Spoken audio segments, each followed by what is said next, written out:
अस्सलाम वालेकुम स्टूडेंट्स, प्यारे बच्चों, मन के सच्चों, hopefully you all will be fine and enjoying good health. Here is your course instructor sir Mujtaba. तो स्टूडेंट मेरे चैनल को सब्सक्राइब कर लें, अभी तक जिसने बेल आइकन नहीं दबाया बेल आइकन भी दबा ले ताकि हर लेटेस्ट वीडियो सबसे पहले आप तक पहुंचे। तो स्टूडेंट आज का जो टॉपिक है वो हमारे पास बड़ा मजे का टॉपिक है। आज टॉपिक का जो आपको एक टाइटल नजर आ रहा है वो है फंक्शन ऑफ हाइपोथेसिस टेस्टिंग। ये ऐसा टॉपिक है, ये एक यूनिवर्सल टॉपिक है and everyone wants to learn this topic. तो मैंने कहा चलें इस पे एक हेल्दी सी वीडियो बनाते हैं। ये पीडीएफ भी मैं शेयर कर दूंगा आपको साथ में, और इस पीडीएफ के मतलब जितनी भी चीजें इसके अंदर आ रही हैं उसके बारे में आपको गाइड करेंगे, और इसके बाद एक और छोटी सी पीडीएफ इसके साथ अटैच करेंगे ताकि आपको ये लेसन कंप्लीट डिलीवर हो सके। तो student without wasting your time let's start our topic. तो स्टूडेंट जैसे हमने टॉपिक को स्टार्ट करने का सोचा है तो हमारे पास एक आ गई है सिचुएशन। कहते हैं it is claim that the mean salary of teaching staff at a university is at least ₹70,000 per month. कि जी जो मीन सैलरी, मीन तो समझते हैं ना, एक तो मीन वो होता है जिसमें कहते हैं कि आप बड़े मीन है, ये वो वाला मीन नहीं है। This mean means average. इस मीन का मतलब है एवरेज। एवरेज आपको पता है कि अगर आपके पास तीन चीजें हैं, फर्ज करें अगर एक डिजिट आपके पास 7 है, चलें जी पेन यूज करते हैं, एक डिजिट आपके पास 7 है, एक डिजिट 8 है और एक डिजिट 9 है।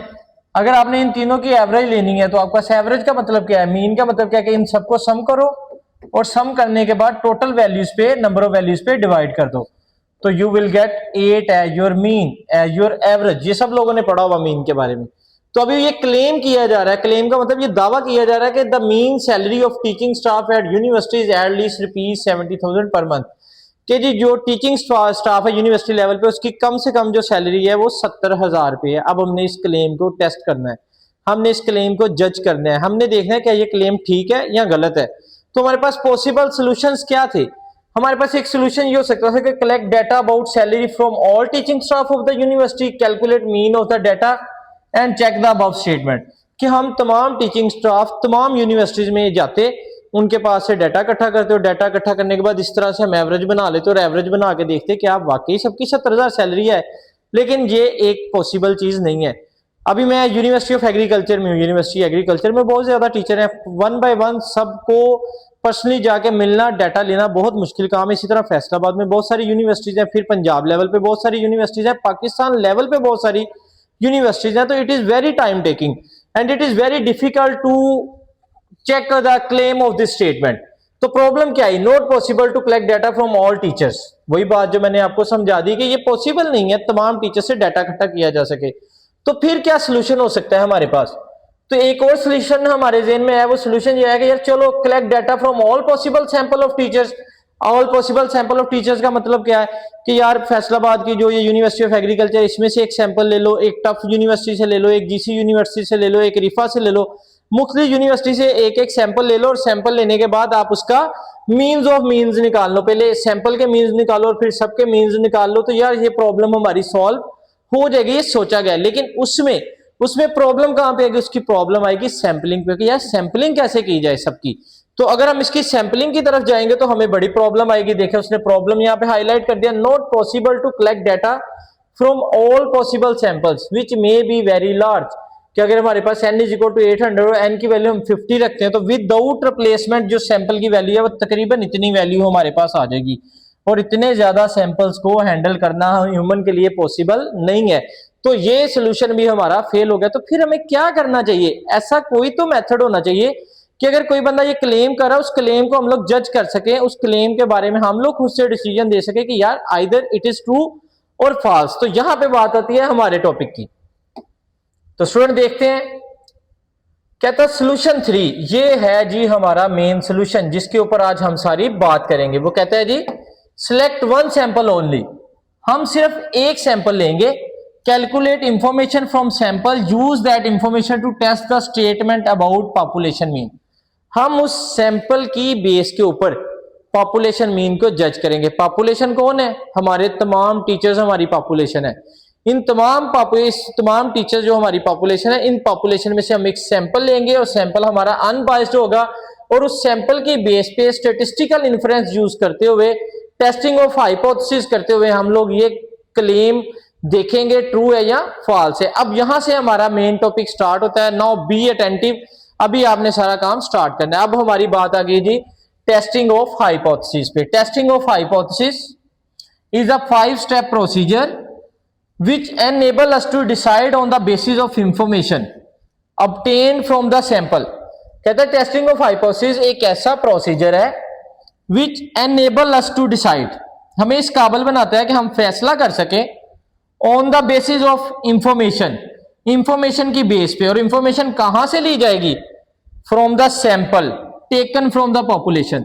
पॉपुलेशन में से हम जो सैंपल लेंगे वो सैंपल जो हमें इंफॉर्मेशन देगा, उस इंफॉर्मेशन की बेस पे हम उस पॉपुलेशन मीन के बारे में जजमेंट देंगे, हम उसके बारे में फैसला करेंगे कि आइदर इट इज ट्रू और फॉल्स, वेदर टू रिजेक्ट और don't reject any specified statement, कि वो जो स्टेटमेंट है उसको हमने रिजेक्ट करना है या एक्सेप्ट करना है, उसको रखना है कि छोड़ना है। वो जो स्टेटमेंट है उस स्टेटमेंट को हम कहते हैं हाइपोथेसिस। हाइपोथेसिस को सिंपली आप कह सकते हैं it is an statistical assumption, ये एक मफरूजा है, एक फर्जी बात है, ठीक है। Regarding the value of the population parameter, population parameter के बारे में हमने बहुत दफा बात की है। What is population parameter? हम लोग ये जो मीन निकालते हैं, हम मीडियन निकालते हैं, हम मोड निकालते हैं, हम वेरिएंस निकालते हैं, हम स्टैंडर्ड डेविएशन निकालते हैं, तो these are all our population parameters. अब मूव करते हैं जी आगे। अब आपने साथ में निकाल लेनी अपनी नोटबुक, और नोटबुक सामने रखते हुए आप लोगों ने काम करना है। हमने आपको बताया कि टेस्टिंग ऑफ हाइपोथेसिस एक 5 स्टेप प्रोसीजर है, और टेस्टिंग ऑफ हाइपोथेसिस में हम लोगों ने करना क्या है? हमने सैंपल की बेस पे पॉपुलेशन मीन को जज करना है, पॉपुलेशन के अबाउट हमने जजमेंट देनी है। सबसे पहले आपके पास आ गया सैंपलिंग। सैंपलिंग क्या होता था? Process of selecting a sample from a population is called sampling. आपकी एक बड़ी पॉपुलेशन है, उस बड़ी पॉपुलेशन में से एक छोटा सा सैंपल आप लोगों ने जब निकालते हैं तो वो उस प्रोसेस को हम बोलते हैं सैंपलिंग। सिंपल, ये पॉपुलेशन थी, इसका एक सबसेट बनाया है, इसके अंदर से इसके रिप्रेजेंटेटिव निकाले हैं जिनके अंदर वो तमाम ट्रेड्स मौजूद है जो पॉपुलेशन के अंदर ट्रेड्स मौजूद है, तो इसे हम बोलते हैं सैंपल। एक कह लें population is a whole while sample is a part. पूरी चीज को हम पॉपुलेशन कहते हैं, पॉपुलेशन में से एक छोटा सा पीस काट लें उसे हम कहते हैं सैंपल। चलो जी प्यारे बच्चों, इनको नोट कर लें स्टेप्स को जल्दी से। Steps for test of hypothesis. The first one is construction of hypothesis, second one is level of significance, third one is test statistic, fourth one is our decision rule and the fifth one is conclusion. ये 5 step है जिसकी मदद से हम testing of hypothesis करेंगे, यानी sample लेके population के बारे में जजमेंट करेंगे। मैं बच्चों को यहाँ पे ये चीज बताता हूँ कि यार जिसको कंस्ट्रक्शन ऑफ हाइपोथेसिस आता है ना, उसको 70 से 75% उसका समझे कि क्वेश्चन सिक्योर हो गया। सारा प्रॉब्लम आता है बच्चों को इस स्टेप के ऊपर, कंस्ट्रक्शन ऑफ हाइपोथेसिस। ये आपकी समझ के साथ ताल्लुक रखता है, ठीक है। ये कंस्ट्रक्शन ऑफ हाइपोथेसिस वो स्टूडेंट बहुत जल्दी से बना लेते हैं जो लॉजिकली थिंक करते हैं। अपनी स्टेटमेंट को ध्यान से पढ़ना है, और स्टेटमेंट को ध्यान से पढ़ने के बाद आपने कंस्ट्रक्शन ऑफ हाइपोथेसिस करनी है। मैं यहाँ पे तकरीबन आपको 7 से 8 एग्जांपल्स भी इस वीडियो में करवाऊंगा ताकि आप लोगों को भी हाइपोथेसिस बनाना आ जाए और आपको इसकी स्टेटमेंट को पढ़ना आ जाए। जिसको स्टेटमेंट पढ़ना आ जाता है वो कंस्ट्रक्शन ऑफ हाइपोथेसिस इजीली कर सकता है। उसके बाद देखेंगे बाकी सारे step one by one.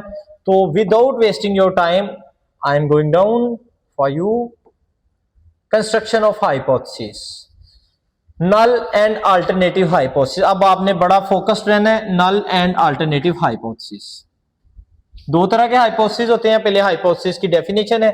Simple hypothesis क्या होता है? Statistical hypothesis is an assumption made about the population parameter which may or may not be true. Simple एक अजम्पशन है, एक मफरूजा है जो हम पॉपुलेशन पैरामीटर के अबाउट बनाते हैं। पॉपुलेशन पैरामीटर क्या होता है? हम कह लेते हैं जी पॉपुलेशन मीन। मैंने आपको बताया ना जो म्यू होता है इसको हम कहते हैं population mean. Population, P for population and this is mean. अब यहां तक आपको क्लियर है। अब 2 जो हाइपोथेसिस है इन पे हमने बात करनी है। एक हमारा नल हाइपोथेसिस है और एक हमारा अल्टरनेटिव हाइपोथेसिस है। सो नल हाइपोथेसिस क्या होता है? Denoted by H naught. Null hypothesis को हमेशा हम लोग लिखेंगे H नोट के साथ। इज एनी हाइपोथेसिस, ये एक ऐसा हाइपोथेसिस होता है which is to be tested for possible rejection or nullification under the assumptions that is true. जो हम लोग अपना नल हाइपोथेसिस बनाते हैं, प्रोबेबली 90% हमने इसको रिजेक्ट करना होता है। जब आपका स्टेटमेंट आएगी, स्टेटमेंट के अबाउट जब आपने वो डिसीजन लेना है, तो डिसीजन लेते हुए जब हम नल हाइपोथेसिस बनाएंगे, नल हाइपोथेसिस हमने वो वाला हाइपोथेसिस रखना है जिसको पॉसिबली हमने रिजेक्ट करना है, जिसको हमने झूठा साबित करना है। समझ आई? कुछ केसेस में सिर्फ ये एक्सेप्ट होता है, बाकी समझने के लिए आपसे आपने ये याद रखना है कि पॉसिबली हमने इसको रिजेक्ट करना है। The null hypothesis always contains some form of an equality sign. कहते हैं जो नल हाइपोथेसिस है इसमें इक्वालिटी का साइन मौजूद होता है, यानी कि इससे ये बात जाहिर है कि हम जो अल्टरनेटिव हाइपोथेसिस बनाएंगे वहां पे इक्वालिटी वाला साइन नहीं लाएंगे, लेकिन जो हमारा नल हाइपोथेसिस होगा उसके अबाउट हम अपना साइन ऑफ इक्वालिटी उसमें यूज किया करेंगे। द अल्टरनेटिव हाइपोथेसिस क्या होगा? The alternative hypothesis denoted H1 the complement of the null hypothesis. Complement का मतलब क्या होता है? उलट। जो भी हम नल हाइपोथेसिस बनाएंगे उसका जो उलट बनाएंगे वो हमारा होगा अल्टरनेटिव हाइपोथेसिस। और अल्टरनेटिव हाइपोथेसिस हमारा वो होगा जिसको हमने ट्रू साबित करना है, वो होगा जो हमारा टारगेट होगा, वो चीज होगी जो हमें स्टेटमेंट से मिल रही होगी, वो चीज होगी जिसके अबाउट हमने प्रिडिक्शन देनी है। जब आप लोग स्टेटमेंट पढ़ेंगे ना, स्टेटमेंट आपको ये बता देगी कि आपका अल्टरनेटिव हाइपोथेसिस क्या होगा और इसके अंदर हमने साबित क्या करना है, किस चीज को हमने ट्रू बनाना है और किसको हमने फॉल्स बनाना है। जैसे जैसे आप वीडियो में एग्जांपल्स देखेंगे आपको एक चीज क्लियर होती जाएगी।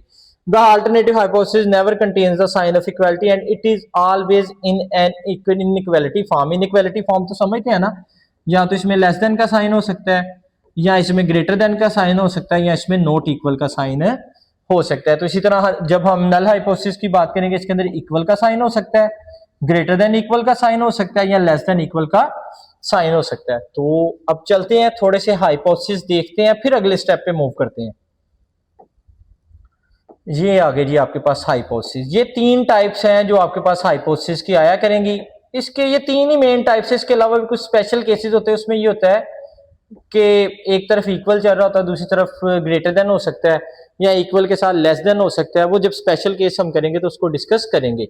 अभी तक स्टूडेंट जो हमारे पास हाइपोथेसिस है उसमें ये तीन कंडीशन हाइपोथेसिस की आपके पास सिर्फ आ सकती हैं।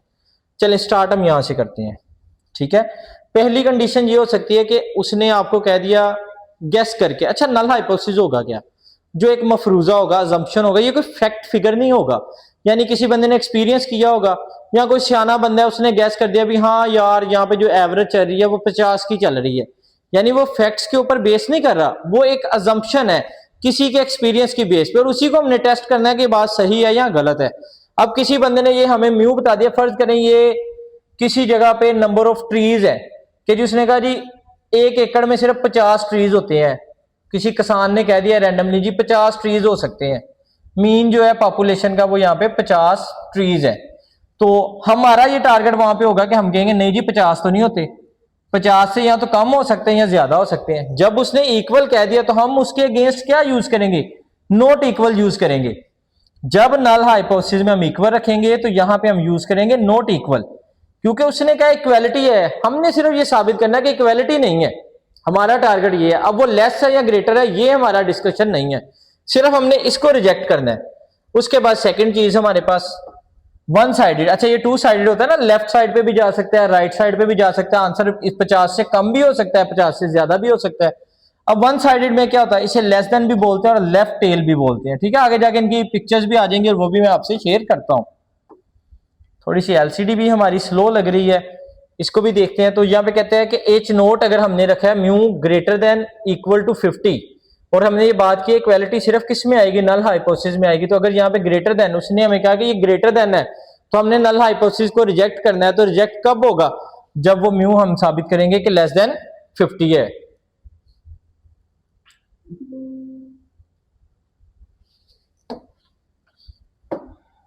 तो स्टूडेंट ये हम बात कर रहे थे कि हमने ये साबित करना है कि अगर वो हमें कहता है कि एच नोट जो है वो म्यू ग्रेटर देन और इक्वल टू 50 है, तो हमने उसको अगर रॉन्ग साबित करना है तो ग्रेटर देन किस में चेंज हो जाएगा? लेस देन में चेंज होगा।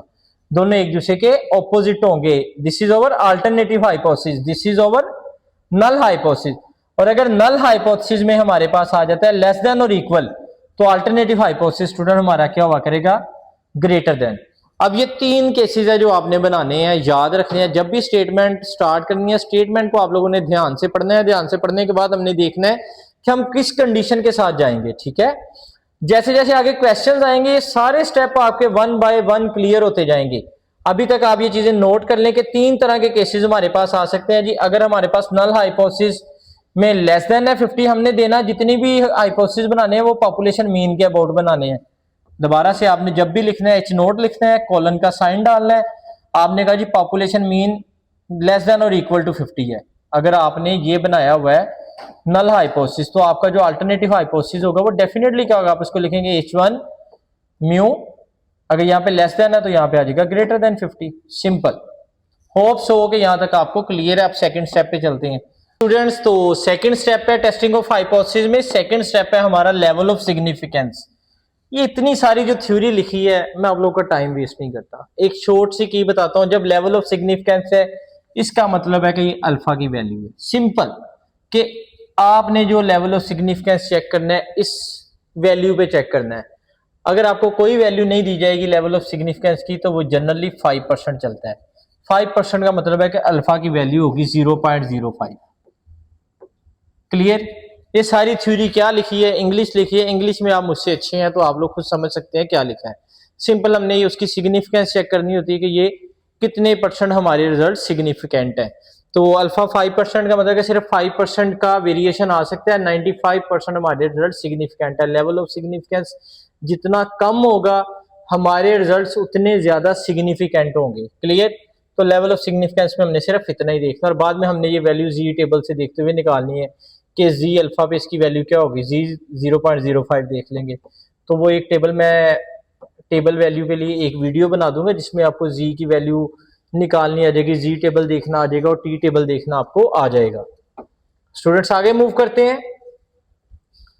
ये सारा वो सिग्निफिकेंस ऑफ लेवल है। The level of significance is also called the size of test. By alpha is equal to 5% we mean that there are 5 chances in 100 of incorrectly rejecting a true null hypothesis. ठीक है। तो ये सारी चीजें आपको आती है। स्टूडेंट थर्ड और इंपॉर्टेंट चीज टेस्ट स्टेटिस्टिक। तीसरी और इंपॉर्टेंट चीज टेस्ट स्टेटिस्टिक। दो हमने कर लिए। तीसरी चीज है कि जी टेस्ट हमने कौन सा यूज करना है, फार्मूला हमने कौन सा लगाना है। ये हमें पता है जब n की वैल्यू, जब नंबर ऑफ ऑब्जर्वेशन हमारे पास मोर देन 30 होती तो हम लोग क्या यूज करते थे, जी टेस्ट। जब n हमारे पास ग्रेटर देन 30 होता है तो हम जी टेस्ट लगाते हैं, अदरवाइज स्टूडेंट हम टी टेस्ट लगाते हैं। तो इसके लिए एक स्लाइड है इसी पीडीएफ में, वो स्लाइड पे मैं जाता हूं ताकि आपको ये चीज बड़े अच्छे से क्लियर हो जाए, आपको किसी तरह की प्रॉब्लम ना रहे। लें जी, selection of test statistic for single population mean. यहां पे बात करते हैं अगर उसने आपको पॉपुलेशन वेरिएंस दिया हुआ है, अगर आपके पास पॉपुलेशन वेरिएंस नोन है, तो आप लोग स्टूडेंट जो फार्मूला यूज करेंगे वो जी टेस्ट यूज करेंगे। ये उसका फार्मूला है x bar minus mu divided by sigma square over n. ये जो सिग्मा स्केयर होता है इसको आप वेरिएंस बोलते हैं। ठीक है, मैं इसको VAR लिख रहा हूं ताकि आपको याद रहे वेरिएंस। थोड़ा सा मेरा बोर्ड बड़ा स्लो है। एक्स बार से मुराद होता है सैंपल मीन और म्यू से मुराद होता है पॉपुलेशन मीन और एन से मुराद होता है नंबर ऑफ ऑब्जर्वेशन। अगर आपके पास पॉपुलेशन वेरिएंस या स्टैंडर्ड डेविएशन की वैल्यू दी हुई है, पॉपुलेशन स्टैंडर्ड डेविएशन की, तो आप लोग ये फार्मूला यूज करते हैं। अगर नहीं है तो अगर आपके पास सैंपल साइज ग्रेटर देन 30 है, सैंपल की बेस पे बात हो रही है, आपके पास सैंपल का स्टैंडर्ड डेविएशन या सैंपल का वेरिएंस दिया हुआ, तो इस सिग्मा को आप रिप्लेस करते हैं इस एस के साथ। तो ये फार्मूला हमारे पास स्टूडेंट्स यूज होता है। अगर ये भी चीज नहीं है और आपका जो सैंपल साइज है वो लेस देन 30 है, नो, उसके बाद स्टूडेंट आपका ये टी टेस्ट यूज होता है। ठीक है, पहला step construction of hypothesis, second step level of significance. Level of significance असल में हमें जी की या टी की वैल्यू निकाल के देता है, उसकी टेबल वैल्यू। टेबल वैल्यू के निकालने के बाद हम लोग निकालते हैं टेस्ट स्टेटिस्टिक। टेस्ट स्टेटिस्टिक में हम कैलकुलेटेड वैल्यू निकालते हैं। कैलकुलेटेड वैल्यू क्या है, जो इस पे फार्मूला में वैल्यू पुट करके हम लोग जो वैल्यू निकालते हैं उसको हम कहते हैं कैलकुलेटेड वैल्यू। उसके बाद चलते हैं स्टूडेंट अपने फोर्थ स्टेप पे। ये आपको क्लियर हो गया होगा कि कब कौन सा टेस्ट हमने यूज करना है। अब अपने फोर्थ पे चलते हैं जी। ये टेस्ट स्टेटिस्टिक पे हम लोग आ गए थे। टेस्ट स्टेटिस्टिक के बाद स्टूडेंट जो हमारा फोर्थ स्टेप है, फोर्थ स्टेप है हमारा डिसीजन रूल। मेरी ये जो स्क्रीन है मुझे बहुत ज्यादा तंग कर रही है, चेक करते हैं। चलें जी, इसके साथ थोड़ा प्यार वाला मामला करते हैं कि शायद ये मान जाए। आजू भाई, बच्चों को और हमें ना तंग करो प्लीज। देखा, नहीं सुन रही। ये भी आपकी तरह डीट है।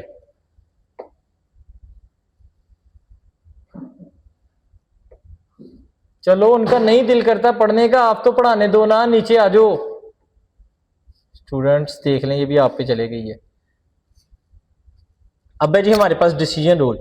डिसीजन रूल में हम लोगों ने क्या करना होता है, हम लोगों ने डिसीजन रूल में जो करना है, हम लोगों ने एक वैल्यू खुद से निकाली होती है, उसको हम कहते हैं जी कैलकुलेटेड, और एक वैल्यू हमें टेबल देता है लेवल ऑफ सिग्निफिकेंस की बेस पे, उसे हम कहते हैं जी टेबल वैल्यू।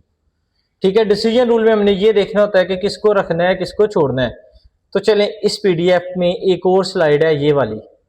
अच्छा लगता है, इसको पता था कि मैंने आपको ये स्लाइड करवानी है, वो डायरेक्ट हमें यहाँ पे ले आया है। अब criteria for rejecting H note, fourth step हमारा ये हुआ करेगा, हमने देखना है कि अब हमने डिसीजन रूल देखना है कि यार किसको रखना है और किसको छोड़ना है। ठीक है, ये इंपॉर्टेंट है। हमारे पास तीन तरह की टाइप से, यही हमने पढ़ी थी ना कंस्ट्रक्शन ऑफ हाइपोथेसिस में। या तो स्टूडेंट मेरा हाइपोथेसिस इस टाइप का हो सकता है, नंबर वन इस टाइप में फॉल कर सकता है। आप ना फोकस करें सिर्फ अल्टरनेटिव पे। ठीक है, अगर ये ग्रेटर देन है तो ये है मेरे पास राइट साइड। ठीक है, अगर ये लेस देन है तो ये मेरे पास है लेफ्ट साइड। अगर यहां पे इक्वालिटीज है, नॉट इक्वल है, तो ये टू साइडेड पे जा सकता है। ओके, अब स्टूडेंट जब अगर मेरे पास राइट साइड केस है तो मैंने देखना है कि जो मैंने वैल्यू कैलकुलेट निकाली है क्या वो जी अल्फा से बड़ी है, जो जी अल्फा की वैल्यू हमने निकाली होगी। अगर तो वो वैल्यू बड़ी होगी तो हम अपने एच नोट को रिजेक्ट कर देंगे, अदरवाइज हम एच नोट को एक्सेप्ट कर लेंगे। होगा क्या, फर्ज करो आपने जी कैलकुलेटेड वैल्यू निकाली है, वो आपके पास वैल्यू आई है 3, और जो जी अल्फा की वैल्यू थी वो आपके पास 2 थी। ठीक है, तो यहां पे हम लोग ये डिसीजन ले सकते हैं ना, ये 3 ग्रेटर देन इक्वल टू 2, तो हम यहाँ पे ये डिसीजन ले सकते हैं कि जी कैलकुलेटेड बड़ा है जी अल्फा से। तो स्टूडेंट यहाँ पे हम लोग कहेंगे कि हमने एच नोट को रिजेक्ट करना है। होप्स हो कि ये आपको क्लियर हो गया होगा। सेकंड केस ये होगा लेफ्ट साइड, अगर जी कैलकुलेटेड हमारा कम निकलता है माइनस जी अल्फा से, तो हम लोग एच नोट को रिजेक्ट करेंगे। यहाँ पे एक बात और याद रखनी है, जब लेफ्ट साइड होना है ना तो आपने माइनस जी अल्फा को देखना है, और स्टूडेंट जब आपके पास राइट साइड होना है तो आपने जी अल्फा प्लस को देखना है। क्लियर, और जब आपके पास टू साइडेड होगा तो आप ये दोनों तरह से इसको देखेंगे कि जी कैलकुलेटेड जो है वो जी अल्फा बाय 2 से बड़ा होना चाहिए और माइनस छोटा होना चाहिए माइनस जी अल्फा बाय 2 से। इस तरह जब वैल्यू हमारे पास प्लस माइनस में आती है तो इसके लिए हम मोड यूज कर लेते हैं कि हमारा जो जी कैलकुलेटेड है, मोड जी कैलकुलेटेड हमारा बड़ा होना चाहिए जी अल्फा बाय 2 से, तो फिर हम एच नोट को रिजेक्ट कर सकते हैं। पांचवा जो स्टेप होगा, पांचवा स्टेप होता है स्टूडेंट हमारा कंक्लूजन। कंक्लूजन में हमने ये लिखना होता है कि हमने किसको रखना है और किसको छोड़ना है। क्लियर, यानी कि अगर हमने एच नोट को रिजेक्ट किया है तो हमारा किस पे फोकस होगा। ओके स्टूडेंट्स, तो जो आपका पांचवा स्टेप होगा, पांचवा स्टेप आपका होगा कंक्लूजन। कंक्लूजन में हम लोग ये देखेंगे कि हमने एच नोट को रिजेक्ट करना है या हमने अपने अल्टरनेटिव हाइपोथेसिस H1 को रिजेक्ट करना है, हमने उसके बारे में फाइनल डिसीजन देना है। तो 5 स्टेप थे टेस्टिंग ऑफ हाइपोथेसिस में, रिकॉल कर लेते हैं। First one was construction of hypothesis, level of significance, test statistic, decision rule, and the last one is conclusion. तो पांचों स्टेप आपको बनाने सिखाए हैं। तो अभी नेक्स्ट वीडियो में हम कुछ एग्जांपल्स करेंगे और देखेंगे कि किस तरह से हम टेस्टिंग ऑफ हाइपोथेसिस को अप्लाई करेंगे और उसके फाइनल रिजल्ट लेंगे। तो अब स्टार्ट करेंगे एक एग्जांपल जो हमने सीखा पिछली वीडियो में टेस्टिंग ऑफ हाइपोथेसिस में, अब उसको हमने अप्लाई करना है। एक रियल लाइफ प्रॉब्लम है, रियल लाइफ प्रॉब्लम में देखेंगे कि उसको सॉल्व किस तरह से करना है।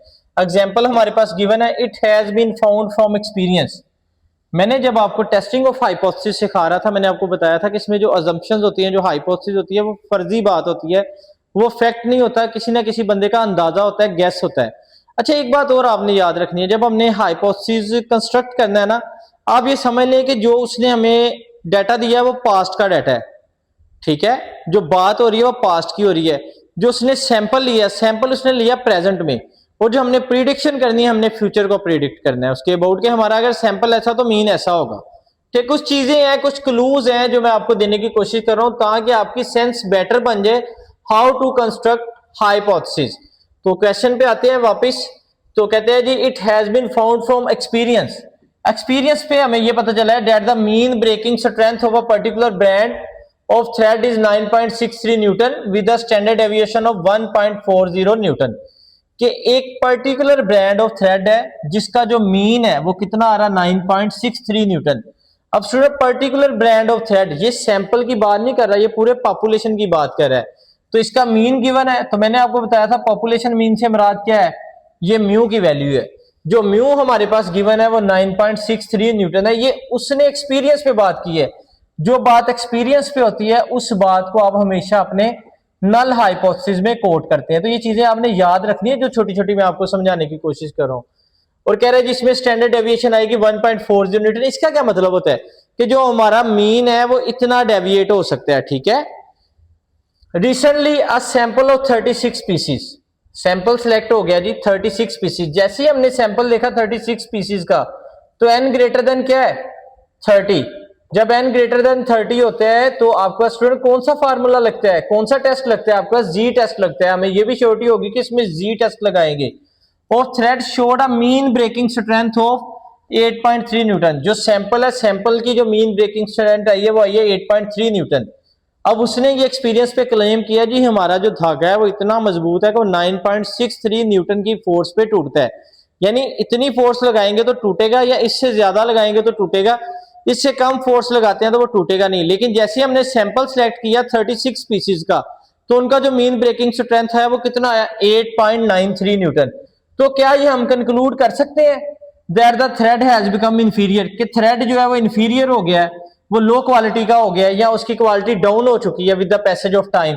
तो जो चीज हमने कंक्लूड करनी होती है, जो चीज हमने टेस्ट करनी होती है, वो हमारा होता है अल्टरनेटिव हाइपोथेसिस। तो एक अच्छी प्रैक्टिस तो ये है कि आप पहले बनाया करें अल्टरनेटिव हाइपोथेसिस। मैं इसको बनाने के लिए आपको थोड़ा सा ट्रिक बताता हूं। मैं कैसे लिखता हूं, मैं लिखता हूं H0 H1 साथ में कोलन का साइन लगाते हैं, ठीक है जी, जो यूज होना है। और बात हमने करनी होती है पॉपुलेशन मीन की। चलो यहां भी पॉपुलेशन मीन लिख लो, यहां भी पॉपुलेशन मीन लिख लो। जो उसने गिवन था उसने कहा जी मेरा 9.63 है, यहां भी 9.63, यहां भी 9.63। पहले हमने बनाना है अल्टरनेटिव। हमने ये बताना है क्या वो इंफीरियर हो गया, यहां पे मैंने लिखा है ना H1, कि हमने ये बताना है क्या थ्रेड इंफीरियर हो गया। इंफीरियर का मतलब है 9.63 से उसका मीन ब्रेकिंग स्ट्रेंथ कम हो गया, तो यहां पे जो साइन आएगा वो आएगा लेस देन का, ठीक है। तो अगर यहां पे लेस देन का साइन है तो यहां पे साइन कौन सा बनेगा, ग्रेटर देन और इक्वल का साइन होगा। तो देखें यहां पे यही हाइपोथेसिस उसने आपको बना के दी है, क्लियर है। अब सेकंड बात है उसने कहा यूज 5% लेवल। जब हमने 5% लेवल यूज करना है तो वो बात है लेवल ऑफ सिग्निफिकेंस की, यानी अल्फा की वैल्यू 5% मीन 0.05। ओके, अब हमने ये लेवल ऑफ सिग्निफिकेंस निकाल ली। इसी के साथ आप जी की कैलकुलेटेड वैल्यू भी निकालना चाहते हैं, टेबल वैल्यू तो निकालने आप लोग क्या लिखेंगे, जी अल्फा, जी अल्फा।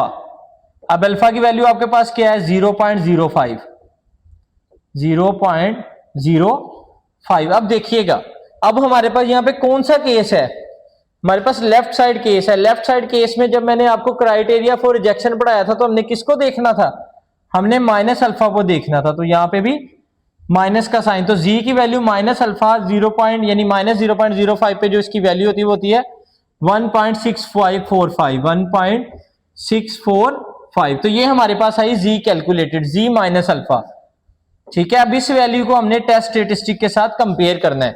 अब हमने टेस्ट स्टेटिस्टिक लगाना है। टेस्ट स्टेटिस्टिक में कौन सा फार्मूला लगेगा, जी टेस्ट। क्योंकि हमारे पॉपुलेशन स्टैंडर्ड डेविएशन हमें गिवन है तो हम ये फार्मूला लगाएंगे, Z is equal to X bar minus mu over sigma square N.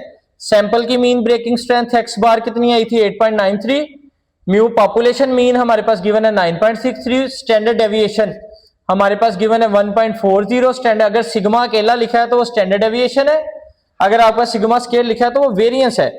Values और सैंपल साइज 36 है, इसको हल किया तो स्टूडेंट मेरे पास वैल्यू आई -3। तो ये वैल्यू मेरे पास -3 है और ये वैल्यू -1.645। डिसीजन रूल इसने लिख दिया कि हमने डिसीजन क्या करना था, एच नोट कब होना था रिजेक्ट, एच नोट तब हमारे पास स्टूडेंट रिजेक्ट होना है जब जी कैलकुलेटेड लेस देन आना है माइनस जी अल्फा से। अब हम इसको रिजल्ट देखते हैं खुद से, हमारा जी कैलकुलेटेड क्या है -3 और ये है -1.64। तो हमें नजर आ रहा है कि जो -3 है वो बिल्कुल लेस है -1.645 से। माइनस में वो नंबर जितने, एक नंबर अगर जितना बड़ा होता है एक्चुअली वो उतना छोटा होता है। तो ये -3 -1.645 से कम है, तो हमारे डिसीजन रूल के मुताबिक जी कैलकुलेटेड लेस देन और इक्वल टू आया है माइनस जी अल्फा से। तो हम रिजेक्ट कर रहे हैं एच नोट को।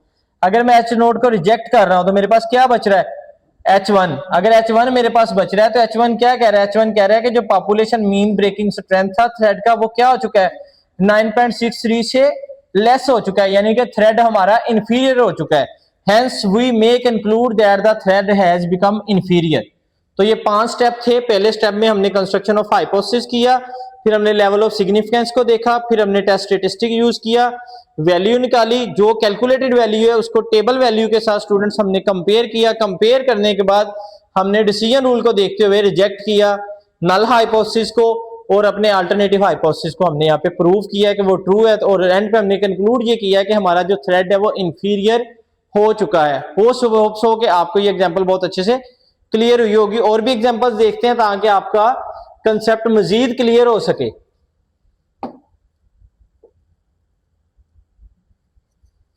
अब सेकंड एग्जांपल पे चलते हैं।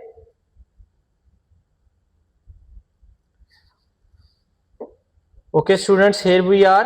अब कहते हैं a random sample of 40 sunflower plants. हमने सैंपल से बात स्टार्ट की। सैंपल किसका है? 40 सनफ्लावर प्लांट्स हैं। 40 उसने सनफ्लावर प्लांट्स लिए from a large population of plants. एक बहुत बड़ी पॉपुलेशन में से उसने रैंडमली 40 फ्लावर सनफ्लावर्स के प्लांट सेलेक्ट किए हैं और उन्होंने ये दिखाया, शोड, उन 40 सनफ्लावर्स ने ये शोड किया है 57 days as mean number of days. ये मीन निकला, सैंपल मीन, एक्स बार की बात हो रही है, ये निकला हमारे पास एक्स बार, ठीक है। 57 days as mean number of days of flowering, कि वो जो सनफ्लावर है उस पर जो फ्लावरिंग होती है एक एक पौधे पे वो 57 डेज लेती है और इसमें वेरिएंस 2 डेज है। अब यहाँ पे वेरिएंस आया है किसका? सैंपल का वेरिएंस है, तो ये क्या होगा हमारे पास? S square. ये वैल्यू किसकी है? एस स्क्वायर की। और क्योंकि हमारे पास सैंपल कितना है? 40 है, क्योंकि मोर देन ये हमारे पास 30 है, तो यहां पे भी जी टेस्ट लगेगा लेकिन एस वाला यूज होगा क्योंकि हमारे पास सैंपल का वेरिएंस गिवन है।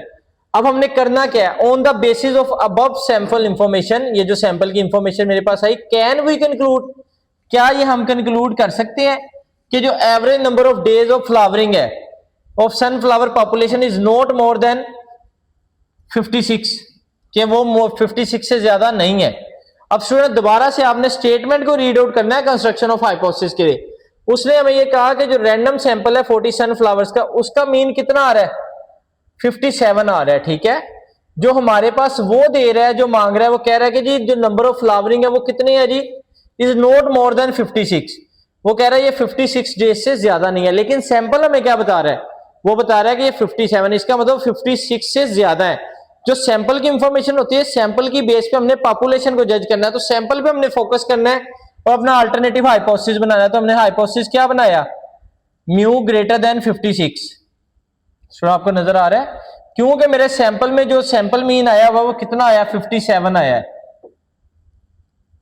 57। अगर वो 57 है तो it's mean it is more than 56।